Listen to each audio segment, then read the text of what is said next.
देखो, आज की क्लास में हम थोड़ा कैलकुलस से हटके और मैथ्स पे चलते हैं। डिफरेंशिएशन इंटीग्रेशन से हटके जो इससे थोड़ा सिंपल भी वो मैथ्स होता है, लेकिन ज्योमेट्री है तो थोड़ा यूज करने लायक भी है, मतलब कॉमन सेंस में। डिफरेंशिएशन इंटीग्रेशन लगता है कि यार पता नहीं कहाँ यूज होगा, लेकिन कॉमन सेंस में ज्योमेट्री यूज हो जाती है। तो हम जो अगला पार्ट आज स्टार्ट कर रहे हैं, that is our coordinate geometry section. Mathematics का ज्योमेट्री वाला पार्ट हम स्टार्ट कर रहे हैं। दिस इज कोऑर्डिनेट ज्योमेट्री, ये वाला सेक्शन हम स्टार्ट कर रहे हैं, कोऑर्डिनेट ज्योमेट्री।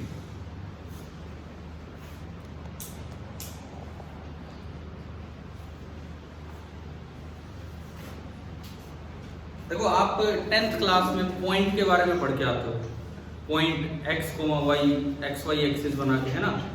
अब उससे ही थोड़ा सा आगे बढ़ना होता है यहाँ पे। तो हमें इस पार्ट में क्या क्या देखना होगा। सबसे पहली चीज स्ट्रेट लाइन, थोड़ा हम पढ़ेंगे, थोड़ा थोड़ा ही पढ़ेंगे स्ट्रेट लाइन के बारे में। कुछ हम पढ़ रहे होंगे सर्कल्स के बारे में, सर्कल। देन हम चलेंगे फोर कोनिक सेक्शंस की तरफ। फोर कोनिक सेक्शंस, जिनमें से एक यही है, सर्कल भी इसका एक पार्ट है। फोर कोनिक सेक्शंस में एक होगा सर्कल, एक होगा इलिप्स, एक आपका होगा पैराबोला, एंड एक आपका होगा हाइपरबोला। बहुत भी ज्यादा डेप्थ में नहीं जाना है, बट इनके बारे में थोड़ा थोड़ा हमें स्टडी करना है। Straight line, then four conic section, circle, ellipse, parabola, hyperbola, चार चीजें हम ये देख पा रहे होंगे। उसके बाद इतना होने के बाद इन सबके ग्राफ साथ साथ चलेंगे, ठीक है। अच्छा, फिर कुछ और भी ग्राफ्स आएंगे, एक्सपोनेंशियल ग्राफ्स किस तरह से बनाए जाते हैं, या कोई अदर वैरायटी ट्रिग्नोमेट्रिक ग्राफ किस तरह बनाए जाते हैं। तो मतलब कोऑर्डिनेट ज्योमेट्री के साथ साथ इस पार्ट में ग्राफ्स भी चल रहे हैं, तो हम ग्राफ्स के बारे में भी एनालिसिस कर रहे हैं, ठीक है। तो स्टार्ट करते हैं स्ट्रेट लाइन वाले पार्ट से। ये चीजें देखना, ये होगा अभी आगे, अगर नहीं भी लिखा है तो कोई बात नहीं, आप आगे जब सीखोगे पार्ट आ जाएंगे पूरे पूरे। तो सबसे पहले हम स्ट्रेट लाइन से अपनी शुरुआत करते हैं।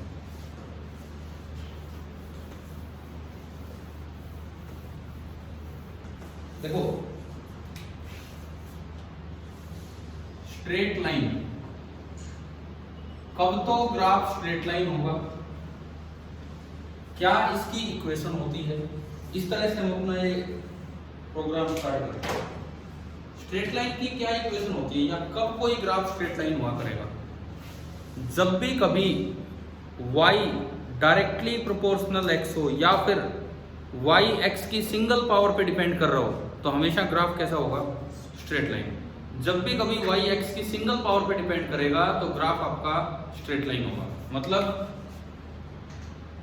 y is equal to some mx plus c, ये स्टैंडर्ड फॉर्म होती है स्ट्रेट लाइन इक्वेशन की।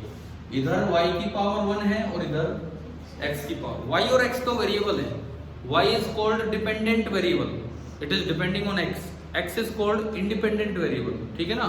ये दोनों वेरिएबल्स हैं। तो y equal to mx plus c, ये हमने कोई भी इक्वेशन मानी, या इन जनरल कोई भी इक्वेशन जिसमें x की पावर भी 1 हो और y की पावर भी 1 हो, तो वो क्या रिप्रेजेंट करेगी ग्राफ में, एक स्ट्रेट लाइन। अगर इस तरह से इक्वेशन लिखी हुई है, अगर इस तरह से इक्वेशन लिखी हुई है, तो देखिए y का कोफिशिएंट जब आप 1 बना दोगे, तो यहां जो आएगा यहाँ x के साथ, उसको कहते हैं स्लोप ऑफ लाइन। इसका मतलब मैं अभी बताऊंगा, स्लोप ऑफ लाइन। और यहाँ जो c लिखा हमने, इसको हम कहते हैं क्या, y इंटरसेप्ट। एक है स्लोप ऑफ लाइन और एक है y इंटरसेप्ट, ठीक है। क्या मतलब है इस बात का, सपोज ये x एक्सिस है और ये y एक्सिस है, और सपोज आपकी लाइन कुछ इस तरह का एक ग्राफ है, इस तरह का एक ग्राफ है, ये कोई ग्राफ है इन सभी पॉइंट्स को ज्वाइन करने वाला। मतलब क्या, मैं x की जगह 1 रखूं, y को छाया पॉइंट बनाया, x की जगह 2 रखा, y को छाया पॉइंट बनाया, x की जगह -1 रखा, y को छाया पॉइंट बनाया, उन सबको ज्वाइन किया तो ग्राफ कैसा बन जाएगा, एक स्ट्रेट लाइन। अब देखिए, अगर इस लाइन ने ये एंगल x एक्सिस की पॉजिटिव डायरेक्शन के साथ एंगल थीटा बना रखा है, तो स्लोप ऑफ द लाइन होती है tan theta. Sine cos ten तो आप 9th 10th में पढ़ के आते हैं। अगर किसी लाइन ने x एक्सिस के साथ एंगल थीटा बना रखा है तो स्लोप ऑफ द लाइन जो होगी दैट इज tan थीटा। और ये लाइन y एक्सिस को कहाँ कट करती है, ये लाइन y एक्सिस को ऊपर कट करे, नीचे कट करे, उस जगह को क्या बोलते हैं, y इंटरसेप्ट। अगर c पॉजिटिव है, अगर c पॉजिटिव है तो ये लाइन ग्राफ को ऊपर कट करेगी, और अगर c नेगेटिव है तो ये लाइन ग्राफ को y एक्सिस को नीचे कट करेगी। तो क्या मुझे किसी लाइन का y इंटरसेप्ट और किसी लाइन की स्लोप, इन दोनों का मतलब समझ आ गया? आप साथ साथ लिखते रहना, फिर मैं आगे कोई एग्जांपल लेता हूँ ताकि हम ग्राफ प्लॉट कर सके, लाइन देख सके कितनी स्लोप है, कितना y इंटरसेप्ट है।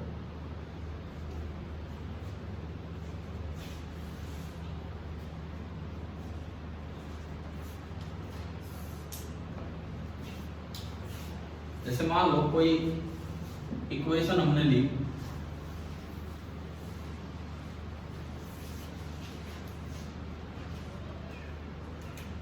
सपोज मैं एक एग्जांपल लूं,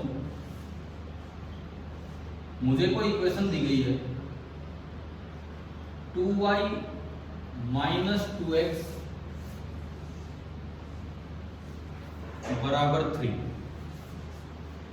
2y माइनस 2x बराबर 3। कहा गया है इस लाइन को प्लॉट कीजिए, इस लाइन का एनालिसिस कीजिए कि क्या स्लोप है, क्या y इंटरसेप्ट है, कैसे ग्राफ बनेगा। 2y minus 2x equal to 3 बनाओ, एक बार देखिए क्या लाइन बनती है क्या नहीं।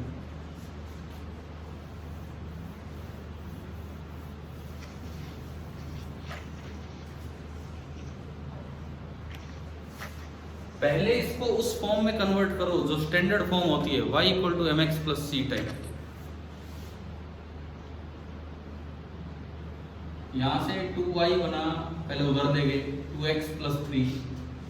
अब y का कोफिशिएंट 1 बनाओ तो y इज इक्वल टू 2 से डिवाइड किया x प्लस 3/2, 3/2 कितना होता है 1.5। बताओ इस लाइन की स्लोप कितनी है, स्लोप 45 डिग्री, स्लोप इज 1। यहां जब 1 है तो यहां 1 ही दिख रहा है, यानी कि slope of the line is 1। इस लाइन का y इंटरसेप्ट कितना है 1.5, पॉजिटिव है। तो अगर आप ये लाइन बनाएं, अगर आप xy प्लेन पे ये लाइन बनाएं तो किस तरह की लाइन बनेगी, y इंटरसेप्ट है 1.5 पे ऊपर कट करेगी, और tan थीटा 1 हमें याद होता है, tan थीटा 1 पे थीटा कितना होता है 45 डिग्री। मतलब 45 डिग्री एंगल पे x एक्सिस के साथ 45 डिग्री एंगल पे आप ये लाइन लगा दीजिए। ये इस लाइन की ग्राफ होगा।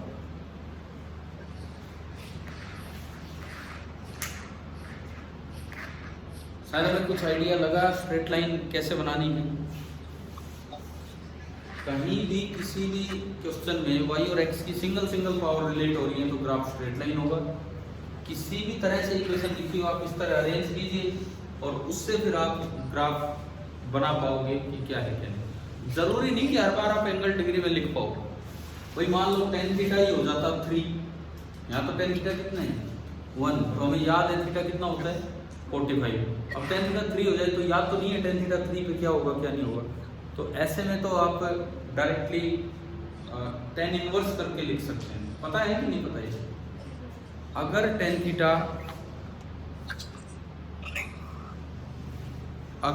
थीटा 3 आ जाए तो आप थीटा को क्या लिख सकते हैं tan इनवर्स ऑफ 3। ये तरीका होता है लिखने का, ठीक है। चलो स्ट्रेट लाइन की इक्वेशन से ग्राफ बनाना आ गया हमें, ठीक है। स्लोप ऑफ लाइन, अच्छा मैं इस स्लोप के बारे में बताता हूँ। अगर किसी लाइन की ओरिएंटेशन ऐसी है, ऐसी जो एक्स एक्सिस के साथ एक्यूट एंगल बनाता है, तो टेन थीटा फर्स्ट क्वाड्रेंट में, मतलब थीटा एक्यूट एंगल है तो टेन थीटा पॉजिटिव होगा। इन लाइनों की स्लोप होती है पॉजिटिव। अगर कोई ऐसी लाइन हो यूं जा रही हो, यूं वो एक्स एक्सिस के साथ ऑब्ट्यूस एंगल बनाएगी, तो उन लाइनों की स्लोप क्या होती है, नेगेटिव। तो हम याद रखें, अगर स्लोप पॉजिटिव है तो लाइन यूं झुकी होगी, और स्लोप नेगेटिव है तो लाइन यूं आएगी। ठीक है।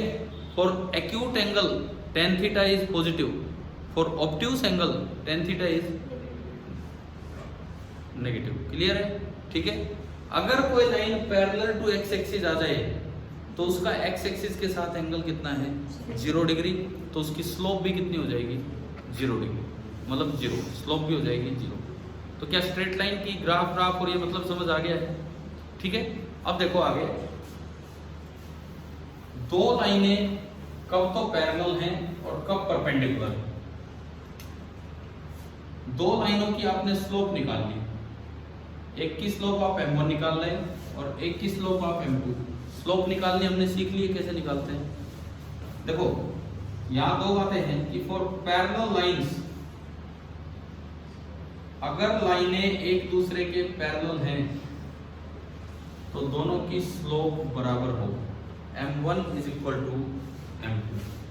एंड दूसरी बात, फॉर परपेंडिकुलर लाइंस आप ये ध्यान रखें, m1 इंटू m2 का प्रोडक्ट कितना होता है, -1। याद रखें चीज, अलग से लिख लो कि फॉर पैरेलल लाइंस m1 बराबर m2 and for perpendicular lines m1 into m2 is equal to -1।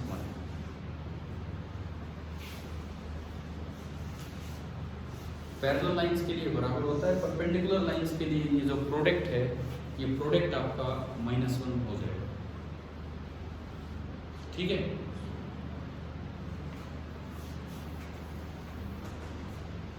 हमें स्ट्रेट लाइन साइज आ गया है समझ, और आप मैथ्स में पढ़ोगे डिटेल में, है ना।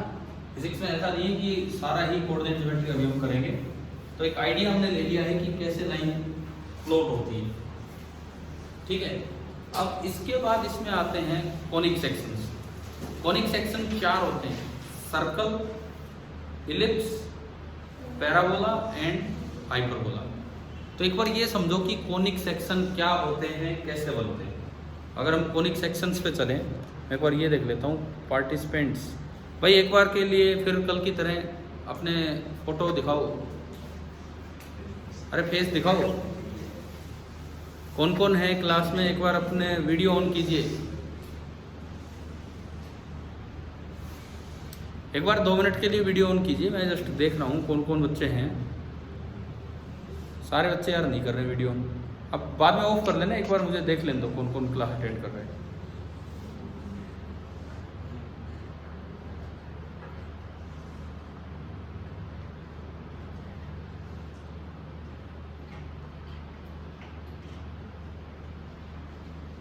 चलो ठीक है, कुछ ने ऑन किया कुछ ने नहीं किया, अभी देखते हैं।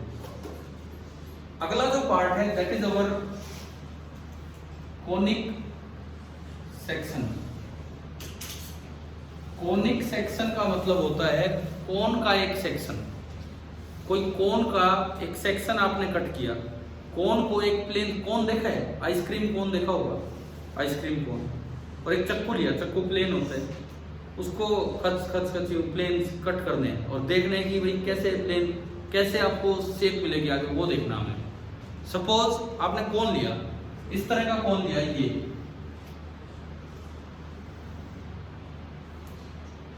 क्या ये एक कोन की शेप ऐसी होती है कि नहीं, बताओ, है ना। कोन ऐसा ही होता है। मान लो इस कोन का सेमी वर्टेक्स एंगल, सपोज इस कोन का सेमी वर्टेक्स एंगल कितना है, अल्फा। अब आप एक चक्कू लेके आए प्लेन, इसको कट करने के लिए आप एक चक्कू लेके आए। आप कैसे कैसे कट करेंगे? पहला तरीका बिल्कुल पैरेलल टू द बेस काट दिया, दूसरा तरीका थोड़ा सा तिरछा कर दिया, थोड़ा सा, तीसरा तरीका इतना तिरछा कर दिया कि एक पैरेलल टू स्लैंट साइड हो गया, और चौथा तरीका इससे भी ज्यादा वर्टिकल कर दिया। 4 तरीकों से हम कट कर रहे हैं। पहला तरीका जो प्लेन लेके आए हैं कट करने वाला, वो पैरेलल टू द बेस है। दूसरा थोड़ा सा झुकाया, तीसरा इतना झुका दिया कि वो जो चक्कू है, वो जो प्लेन है, वो इसके पैरेलल हो गया, और चौथा इससे भी ज्यादा, कि वो सीधा वर्टिकल कर दो जी कैसे। क्या ये समझ आ गई? 4 केस, ठीक है। अब देखो, अगर आप इसको यूं कट करेंगे बिल्कुल सीधा, बिल्कुल सीधा एक प्लेन से आपने कट किया, ये प्लेन है, तो ये बताओ जो आइसक्रीम कोन मिलेगी उसके ऊपर कैसी शेप आनी है? सर्कल आना है ना, आराम से दिख जाएगा। क्या आना है? सर्कल। इसका मतलब मैं अगर ये लाइन है, ये इसकी लाइन है, प्लेन की लाइन है, प्लेन की लाइन और इस वर्टिकल लाइन के बीच का एंगल बोलता हूं कितना? बीटा, ठीक है। अगर मैंने बीटा बिल्कुल 90 डिग्री दे दिया तो कट होने के बाद जो ऊपर शेप मिलेगी वो शेप कैसी मिलेगी? सर्कल मिलेगी। पहली बात समझ आ गई? पहली बात समझ आ गई। दूसरी बात, अगर मैं बीटा को थोड़ा सा झुकाऊं, बस अल्फा जितना नहीं, थोड़ा सा कम कर दूं, 90 से तो कम कर दूं और अल्फा से ज्यादा कर दूं, तो आप खुद सोच के बताओ इसके ऊपर क्या शेप मिलेगी? आप खुद सोच के बताओ। अगर मैं इस कोन को हल्का सा यूं कर दूं, यूं, तो इसके ऊपर ओवल शेप मिलेगी। ओवल शेप को ही हम क्या बोलते हैं? इलिप्स। अच्छा, तीसरी बात, अगर मैं इसको बिल्कुल पैरेलल टू स्लैंट साइड कर दूं, देखो अगर मैं बिल्कुल पैरेलल टू स्लैंट साइड करूंगा तो बीटा आपने अल्फा के बराबर कर दिया। अरे पैरेलल लाइंस और अल्टरनेट इंटीरियर एंगल, समझ आया? अगर बीटा बराबर अल्फा कर देते हो, बिल्कुल पैरेलल यूं काटते हो, तो जो शेप आपको मिला करती है उसको नाम दिया जाता है क्या? पैराबोला। उसको बोलते हैं पैराबोला। और अगर आप उससे भी ज्यादा कट कर दो तो शेप को क्या बोलते हैं? हाइपरबोला। शेप के नाम समझ आ रहे हैं? जो भी शेप मिलेगी भाई, सर्कल और इलिप्स तो हम डायरेक्टली देख ही पा रहे हैं, पैराबोला और हाइपरबोला तो कर्व की शेप होती है जो कब कब मिल रहा है वो मैंने आपको बताया, ठीक है। इधर सुनिए, सबसे पहली बात, A beta is equal to 90 degree, तो आपको जो ऊपर टॉप पे जो शेप मिलेगी क्या मिलेगी? कट होने के बाद जो शेप मिलेगी क्या मिलेगी? सर्कल। अगर बीटा 90 से तो कम है लेकिन अल्फा से ज्यादा है तो बताना क्या मिलेगी? इलिप्स। अगर बीटा बिल्कुल अल्फा हो गया है, अगर बीटा बिल्कुल अल्फा हो गया है तो कौन सी शेप मिलेगी? पैरेलल हो गया इसके यूं, तो जो कट होने के बाद शेप मिलेगी वो क्या मिलेगी? पैराबोला। और अगर बीटा अल्फा से और 0 डिग्री तक चला गया है, यानी कि beta less than alpha greater than 0 degree, तो शेप क्या मिलती है? बीटा 0 मतलब बिल्कुल वर्टिकल काटते हैं। हाँ, इसमें आखिरी वाले में एक बात का ध्यान रखना, आखिरी वाले में जब भी कट करो ये वर्टेक्स से पास नहीं होना चाहिए, नहीं तो फिर शेप हाइपरबोला नहीं मिलती। आप मैथ्स में सीखोगे वो फिर स्ट्रेट लाइन मिलती है। आखिरी वाले में ये बिल्कुल वर्टेक्स से पास नहीं होना चाहिए। आखिरी केस में जो प्लेन कट कर रहा है वो सब मैथ्स में आना है ना। 4 कोनिक सेक्शन, इनको क्यों बोला जाता है? नाम समझ आ गया? कोन को कट करके एक सेक्शन आपने प्राप्त किया है, इसलिए इनको क्या कहते हैं? Conic section. शायद आपको ये 4 बातें समझ आ गई, ठीक है। अब देखते हैं इनकी इक्वेशंस वगैरह, हम देखते हैं कि कैसे ये सब बनेगी।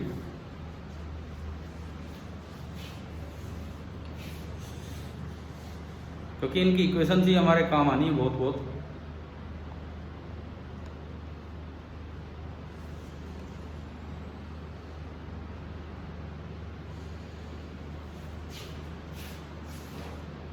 ये कोनिक सेक्शंस होने के बाद अब इनकी इक्वेशंस देखते हैं। सबसे पहले सर्कल की इक्वेशन। एक प्लेन में कोई सर्कल बनाया है तो उसकी इन जनरल कैसी इक्वेशन होती है? सपोज ये आपका एक्स एक्सिस और ये है वाई एक्सिस, वो एक्स एक्सिस, ये वाई एक्सिस। इस प्लेन में कहीं भी सर्कल का सेंटर है, मैंने माना कि उस सेंटर के कोऑर्डिनेट हैं x0 एंड y0, और एक सर्कल बनाया है, लेट उस सर्कल का रेडियस कितना है? r। इक्वेशन ऑफ सर्कल का मतलब है कि अगर इस सर्कल पे मैं कोई भी पॉइंट ले लूं x और y, तो उनमें क्या रिलेशन होगा। जैसे इक्वेशन ऑफ स्ट्रेट लाइन का मतलब भी यही था कि मैं उस स्ट्रेट लाइन पे कोई पॉइंट ले लूँ एक्स और वाई, तो एक्स और वाई में क्या रिलेशन होगा। तो इक्वेशन ऑफ सर्कल का भी यही मतलब है, ठीक है। अब ये डिस्टेंस फॉर्मूला से आता है, हम डायरेक्ट याद रखेंगे। इक्वेशन ऑफ सर्कल होती है x माइनस एक्स नॉट का whole square plus y minus y naught का होल स्क्वायर और is equal to r square. अगर इस फॉर्म की कहीं भी इक्वेशन है तो वो किस शेप को रिप्रेजेंट करेगी, सर्कल को रिप्रेजेंट करेगी। और अगर सेंटर ओरिजिन पे हो तो, अगर सेंटर ओरिजिन पे हो तो एक्स नॉट भी 0, वाई नॉट भी 0, और इक्वेशन और भी छोटी हो जाएगी, x square plus y square equal to some number, वो आर का स्क्वायर होगा। तो this is the equation of circle. भाई किसी कर्व की इक्वेशन का मतलब है, किसी भी कर्व की इक्वेशन का मतलब है कि उसके ऊपर अगर आप कोई पॉइंट लेते हो तो उसके एक्स और वाई कोऑर्डिनेट्स में आपस में क्या रिलेशन है, उसको कहते हैं इक्वेशन ऑफ कर्व। तो ये आपकी होगी है इक्वेशन ऑफ सर्कल, ठीक है। अब मैं करता हूँ पैराबोला। तो next equation of circle, circle होने के बाद लिखना parabola with vertex at the origin. बस हम ये वाला देख रहे हैं, parabola with vertex at the origin.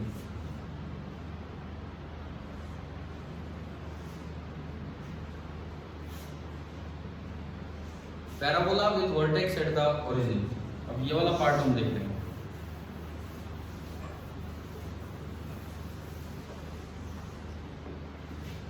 देखिए पैराबोला कब मिलता है, मैंने अभी बताया कोन था, कोन को कैसे कट किया आपने, parallel to slant side cut किया, तो उस आइसक्रीम कोन पे जो शेप नजर आएगी, यूं कर्व नजर आएगा, उस कर्व को क्या बोलते हैं हम, पैराबोला, ठीक है। अब यहां देखते हैं कि पैराबोला की इक्वेशन किस तरह की होती है। हम वो वाला पैराबोला देख रहे हैं जिसका वर्टेक्स ओरिजिन पे है। इसकी इक्वेशन इस तरह की होती है, y is directly proportional to x square और x is directly proportional to y square. एक की पावर 1 है और एक की पावर 2। स्ट्रेट लाइन में दोनों की पावर 1 थी, पैराबोला में एक की पावर 1 है और एक की पावर आपकी 2 है। तो ये आपकी होती है इक्वेशन ऑफ पैराबोला। अब देख लेते हैं एक बार ये कैसे है। देखिए जैसे सपोज ये x एक्सिस, ये y एक्सिस, और हमें बनाना है इक्वेशन ऑफ पैराबोला। वर्टेक्स कहाँ है उसका, ओरिजिन पे, और ये वाली इक्वेशन दे रखी है y बराबर some k into x square, where k is a positive number. मान लो इसकी इक्वेशन का ग्राफ बनाना है, कैसा पैराबोला बनेगा देखिए, x चाहे पॉजिटिव रख लो, x चाहे नेगेटिव रख लो, y हमेशा क्या रहेगा, पॉजिटिव। x आप चाहे पॉजिटिव रखो, x आप चाहे नेगेटिव रखो, y जो है वो हमेशा पॉजिटिव आएगा। इसका मतलब y ऊपर ही रहना है, चाहे x आगे जाओ चाहे x पीछे। तो ये ना एक इस तरह की शेप बन जाती है, इस तरह की। इस शेप को क्या नाम दिया जाता है, पैराबोला। ये कोई सर्कल नहीं है, एक कर्व है सिंपल। अगर एक की पावर 1 एक की पावर 2 है तो पैराबोला। अगर k नेगेटिव होता, अगर k नेगेटिव होता तो इसका ग्राफ कैसा बनता, x चाहे पॉजिटिव ले लो, x चाहे नेगेटिव, k नेगेटिव है तो y हमेशा नेगेटिव बनना था, यानी कि ग्राफ कहाँ बनता, नीचे बनता, और उसमें ग्राफ कहाँ बन रहा है, ऊपर बन रहा है। समझ आ गया है, ठीक है। दूसरे वाला ये x is equal to k y square and let k be positive. अब ये वाला पैराबोला देखते हैं, ये x एक्सिस, ये y एक्सिस। ये वाला पैराबोला हम देखते हैं, x is equal to k y square where k is positive. देखो y चाहे पॉजिटिव हो, y चाहे नेगेटिव हो, उसका स्क्वायर हमेशा क्या रहेगा, पॉजिटिव। यानी कि x हमेशा क्या आना है, पॉजिटिव। x हमेशा पॉजिटिव मतलब ग्राफ हमेशा आगे रहना है, पीछे नहीं आना है। y चाहे पॉजिटिव हो, y चाहे नेगेटिव हो, x हमेशा पॉजिटिव है। इसका मतलब ये जो शेप है, ये जो शेप है, ये पैराबोला का मुंह इधर हो गया, और अगर k नेगेटिव होता तो पीछे हो जाता। तो हमें ये जो फिजिक्स में सिंपल वाला ही पैराबोला काम आएगा, मैथ्स में तो और आगे तक जाओगे तो ये सिंपल वाला पैराबोला जिसका वर्टेक्स कहाँ है, ओरिजिन पे है, क्या हमें ये बनाना आ गया है क्या?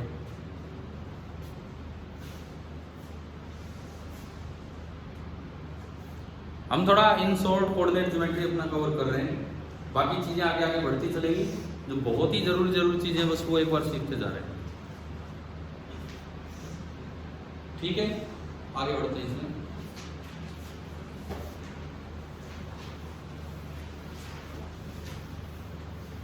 हमने सर्कल की इक्वेशन पढ़ी, उसके बाद हम सीधा किस पे चलेंगे? पैराबोला। बीच में इलिप्स छोड़ गया ना। हमारी जो सीक्वेंस थी circle, ellipse, parabola and then hyperbola. कोई बात नहीं, सर्कल के बाद हमने पढ़ लिया पैराबोला। अब बता देता हूँ इलिप्स की इक्वेशन।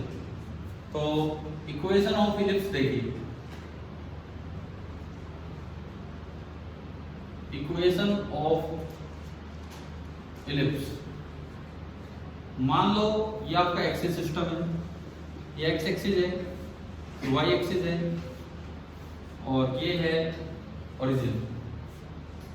तो इलिप्स की शेप कुछ इस तरह की होती है, इस तरह की अंडाकार शेप, ये इलिप्स है। ठीक है, इस तरह की अंडाकार शेप है, ये इलिप्स है। इलिप्स के ऊपर आपने कोई भी पॉइंट लिया एक्स और वाई, इक्वेशन ऑफ इलिप्स का मतलब है एक्स और वाई में रिलेशन क्या है, ये होता है equation of ellipse.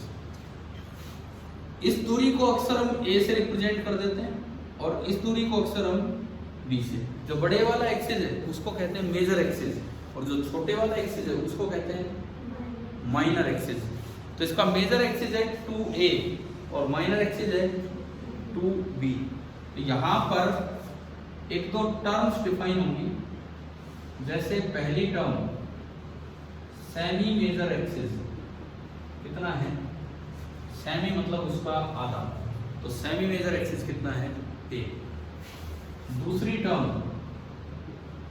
Semi minor axis और सेमी माइनर एक्सिस कितना होगा b। सेमी मेजर एक्सिस है a, सेमी माइनर एक्सिस है b। Equation of ellipse x square upon a square plus y square upon b square is equal to 1। इस तरह की form कहीं आए तो ये एक इलिप्स की इक्वेशन को रिप्रेजेंट करती है। X square upon some number plus y square upon some number equal to 1। This is the equation of an ellipse. एक इलिप्स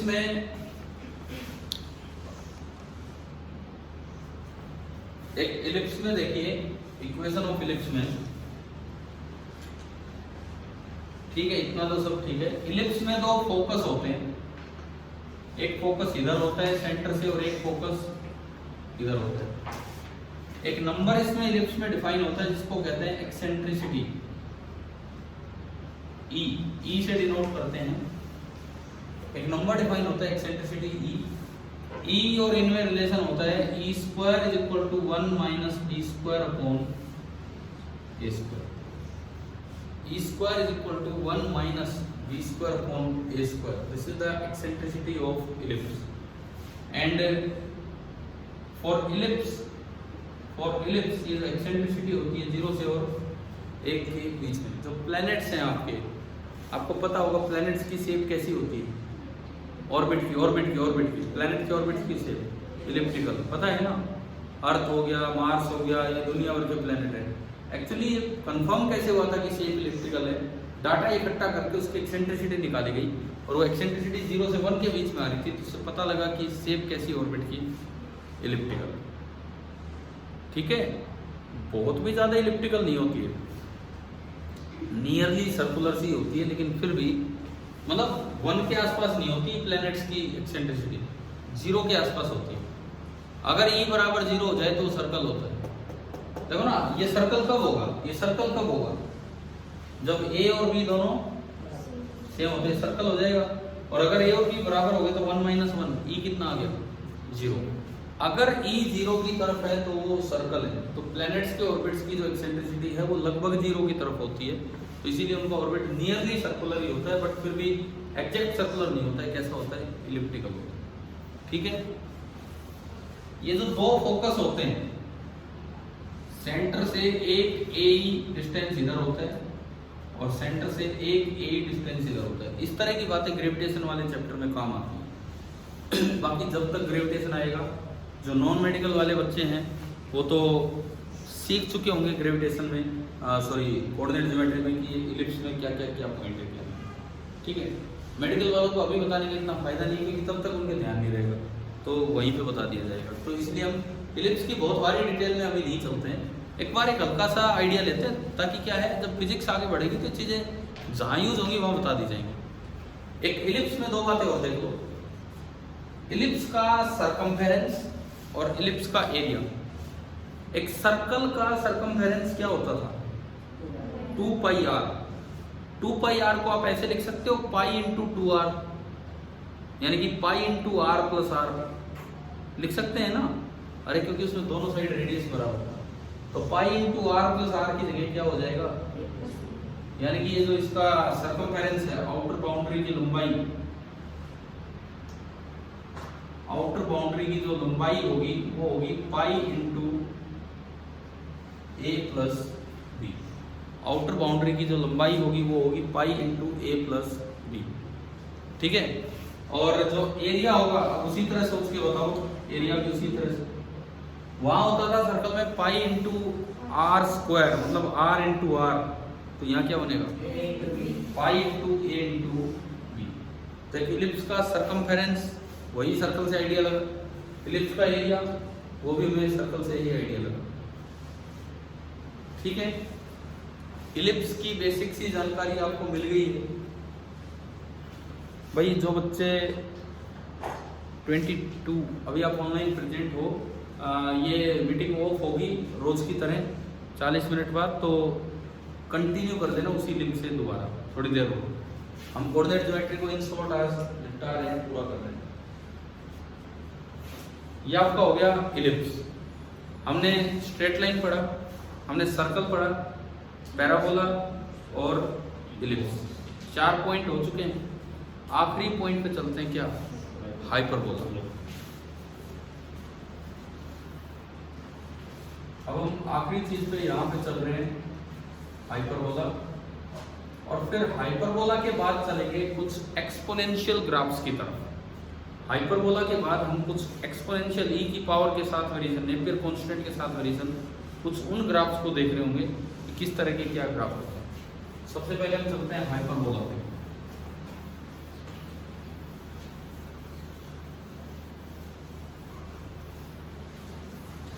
देखो हाइपरबोलिक शेप कुछ इस तरह की शेप होती है, ये एक्स एक्सिस, ये वाई एक्सिस, उसका एक पार्ट इधर बनेगा और एक पार्ट इधर बनेगा। इस तरह की जो शेप होती है वो होती है हाइपरबोला। इसकी इक्वेशन इस फॉर्म की होती है x square by a square minus y square by b square equal to 1। इसकी एक्सेंट्रिसिटी ग्रेटर देन 1 होती है। अब ये वाला हाइपरबोला हमारे काम नहीं आना है, इसलिए मैं इसकी डेप्थ में नहीं जाऊंगा। कुछ चीजें बताता हूँ एक्सेंट्रिसिटी के। E0 तो क्या है वो, सर्कल। E0 से 1 इलिप्स, E1 पैराबोला और E ग्रेटर देन 1 हाइपरबोला। तो आपने जहां जहां जो कोनिक सेक्शन लिखे उनके साथ ही लिख सकते हो। सर्कल के लिए E0 होता है एक्सेंट्रिसिटी, पैराबोला के लिए E1 होता है, इलिप्स के लिए E0 से 1 होता है और हाइपरबोला के लिए E ग्रेटर देन 1 होता है। कल को कभी किसी ऑर्बिट का E ही दे रखा और आपसे यूं पूछ ले कि ऑर्बिट कैसा है, देखो ये ग्रेविटेशन वाले चैप्टर में आएगा। वहां क्या होगा, प्लेनेट का ऑर्बिट नहीं, हम जाएंगे किसी हाइट पे, सवालों में हम जाएंगे किसी हाइट पे, रॉकेट लेके जाएंगे, सवालों में वैसे थोड़ी जाएंगे, तो रॉकेट लेके ना, हाँ वहाँ पे कुछ प्रोजेक्ट करेंगे, कोई पत्थर नहीं, कोई सैटेलाइट प्रोजेक्ट करेंगे और वहाँ सवाल आते हैं कि सैटेलाइट का पाथ कैसा होगा। सैटेलाइट का पाथ सर्कुलर होगा, सैटेलाइट का पाथ इलिप्टिकल होगा, सैटेलाइट का पाथ पैराबोलिक होगा, सैटेलाइट का पाथ हाइपरबोलिक होगा। अगर आपको एक्सेंट्रिसिटी का आइडिया है तो क्या आप एक बार में बता देंगे पाथ कैसे। बाकी वहाँ पे हम चीज़ों को स्पीड से रिलेट करेंगे कि आपने कितनी स्पीड से फेंका है, उसके अकॉर्डिंग पाथ कैसा होगा, ठीक है। अब हमारे लिए जो हाइपरबोला काम का है उसको हम कह देते हैं रेक्टेंगुलर हाइपरबोला। देखो इस इलिप्स में ई स्क्वायर होता है, ये हाइपरबोला में। इलिप्स में क्या था, ई स्क्वायर बराबर 1 minus b square by a square, यहाँ क्या होता है 1 प्लस बी स्क्वायर बाई, अब 1 प्लस है तो इसका मतलब ई इज ग्रेटर देन 1। इसमें भी दो फोकस होते हैं, अब हम नहीं चल रहे उन पे, एक फोकस इधर, एक फोकस इधर, दोनों यहाँ से ए डिस्टेंस दूर होते हैं, ये वाली डिस्टेंस इसमें भी ए होती है। इस बार इस डायग्राम में ए से बड़ा है, क्यों बड़ा है? क्योंकि ई भी एक से बड़ा है।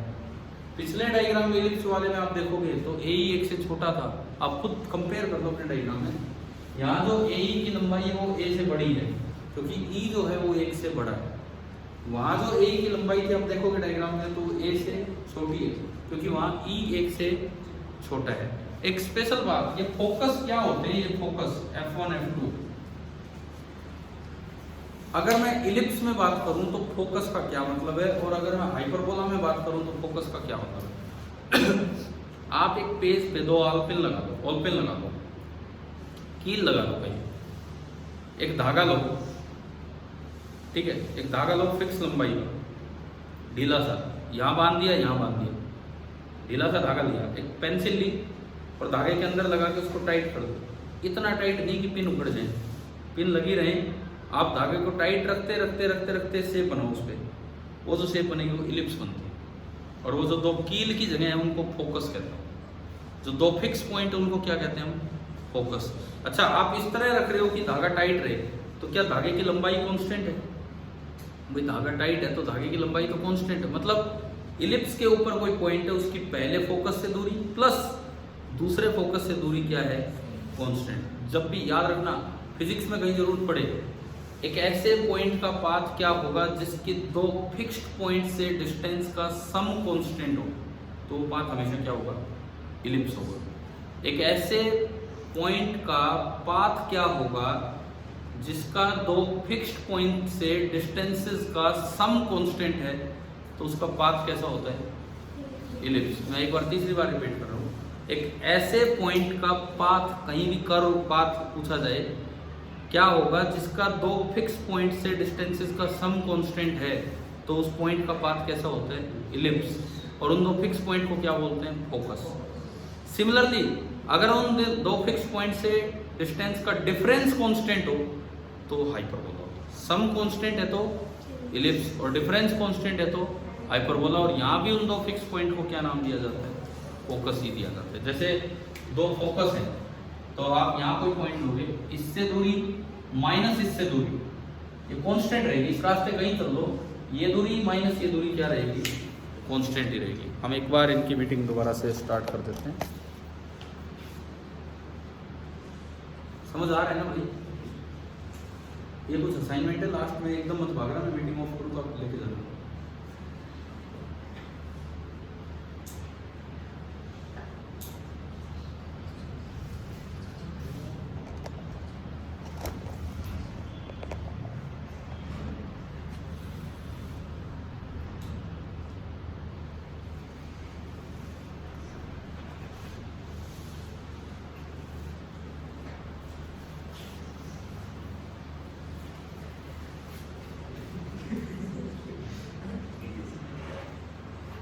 ये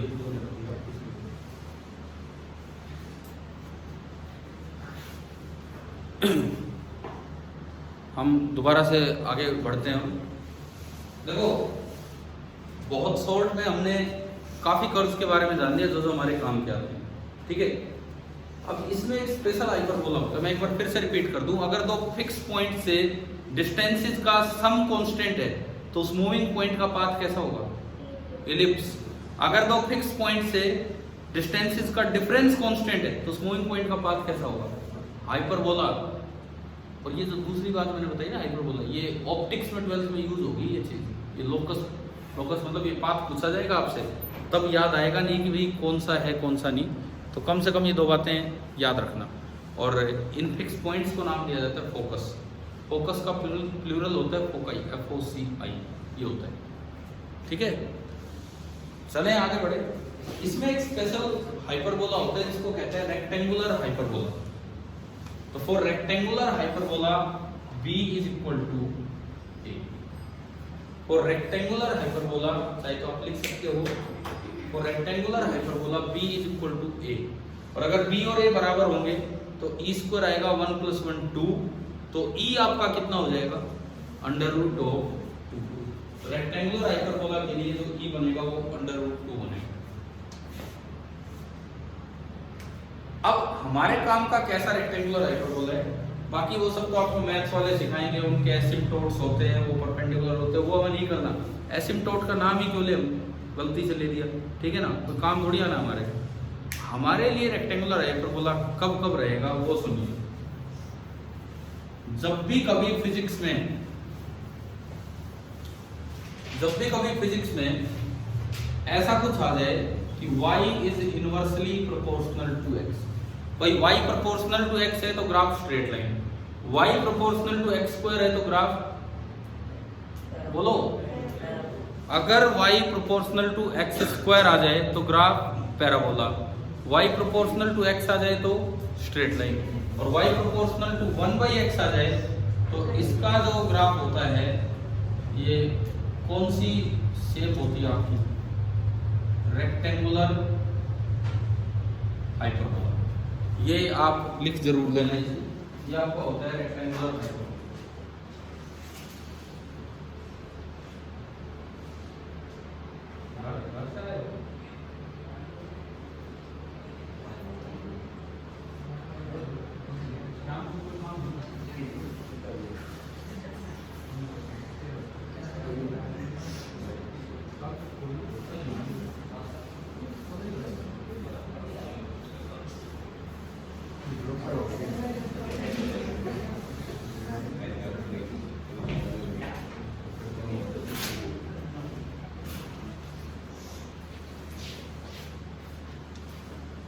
तो देखो ये जो रेक्टेंगुलर हाइपरबोला है इसकी शेप किस तरह की होगी, हमारे लिए इसकी शेप ऐसी होगी, इधर जाओ तो ये y एक्सिस टेंजेंट बने और इधर जाओ तो x एक्सिस टेंजेंट बने, ये शेप। और आपको वैसे फिजिक्स के हिसाब से समझना आसान है, y inversely proportional to x का मतलब है x बढ़ेगा तो y कम होगा। तो आप खुद देखो ना, x इतना था y इतना था, x बढ़ा दिया तो y कम होगा, x बढ़ाओगे तो y कम होगा।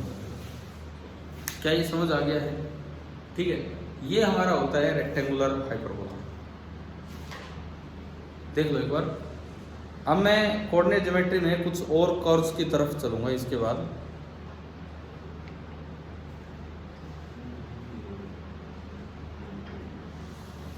हमें ये बताओ, थोड़ा फास्ट लिया है कोऑर्डिनेट ज्योमेट्री, समझ आ रहा है क्या है क्या नहीं? हाँ जी, आप लोग जो क्लास अटेंड कर रहे हैं ऑनलाइन लाइव, समझ आ रहा है क्या कोऑर्डिनेट ज्योमेट्री में? ठीक है।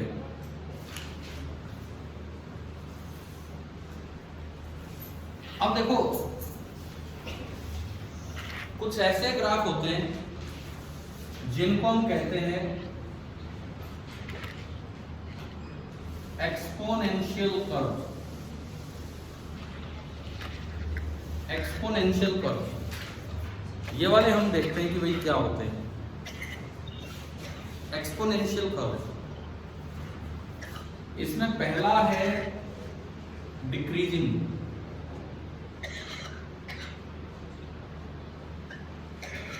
और दूसरा हम लेंगे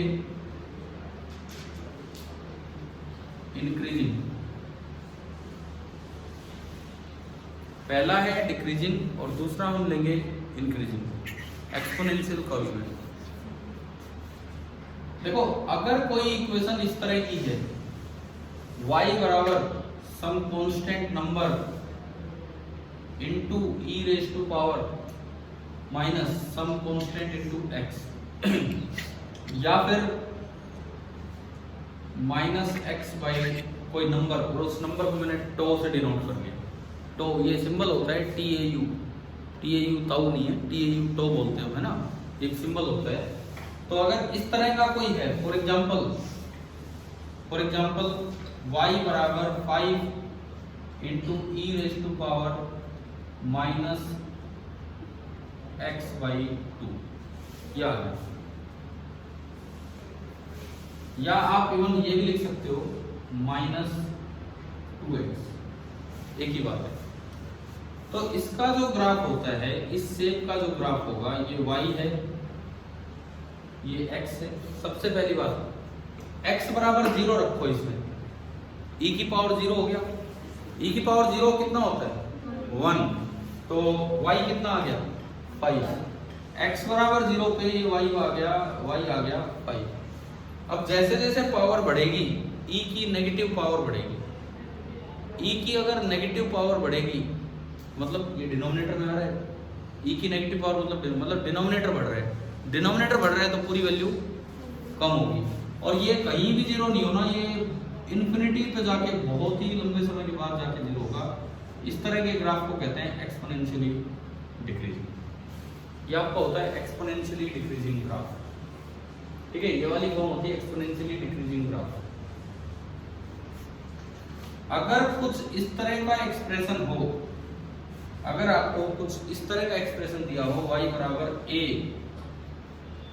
into 1 minus e raise to power minus x by tau, या x इंटू कोई नंबर कुछ भी, अगर इस तरह का आ जाए, फॉर एग्जाम्पल मैंने लिया y बराबर 5 into 1 minus e raise to power minus 2x। ये e जो होता है, ये नेपियर कांस्टेंट होता है मैथ्स में, लॉग वाला कांस्टेंट, यूलर नंबर भी बोल देते हैं, नेपियर कांस्टेंट बोल देते हैं, ये वो कांस्टेंट है। तो अगर ये पूछा जाए y बराबर 5 into 1 minus e raise to power minus 2x, तो इसका जो ग्राफ होगा,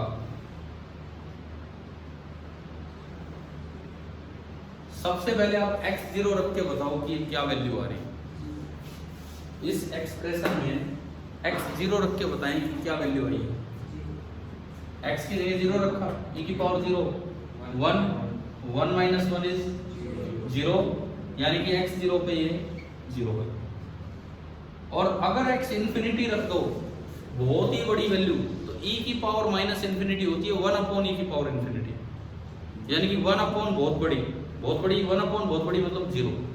तो एक को बहुत बड़े नंबर से डिवाइड कर दोगे तो कितना बनेगा 0 बनेगा। तो अगर आप इनफाइनाइट पे चले जाओगे तो ये 0 हो जाएगा। ये वैल्यू कितनी पहुंच रही है, इससे उल्टा ग्राफ बनेगा और ये इन्फिनिटी पे जाके 5 होगा, यहाँ कहीं नहीं होगा, बढ़ता चलेगा इन्फिनिटी पे जाके 5 होगा।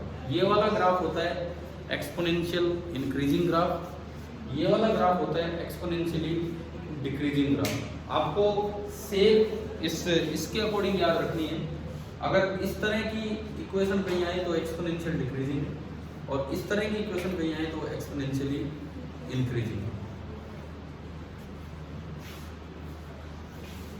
तो आप बताओ, कोऑर्डिनेट ज्योमेट्री समझ आ गया है, हमने डिफरेंशिएशन पढ़ लिया, हमने इंटीग्रेशन पढ़ लिया, हमने कोऑर्डिनेट ज्योमेट्री पढ़ ली। ठीक है, एक क्लास जो अगली क्लास होगी, एक रिवीजन में करवाऊंगा ट्रिग्नोमेट्री का, करवा चुका वैसे तो पहले, ट्रिग्नोमेट्री प्लस अलजेब्रा। बस हम अगली एक क्लास में कोशिश करेंगे कि हमारा मैथमेटिकल टूल्स फिनिश हो। देन उसके बाद हम वेक्टर स्टार्ट करेंगे, एंड देन वेक्टर के बाद हमारा unit 1 of physics, physical world तो बढ़ गया है, यूनिट्स एंड मेजरमेंट इस तरह का है। ठीक है भाई, तो आज की क्लास को ऑफ करते हैं। आप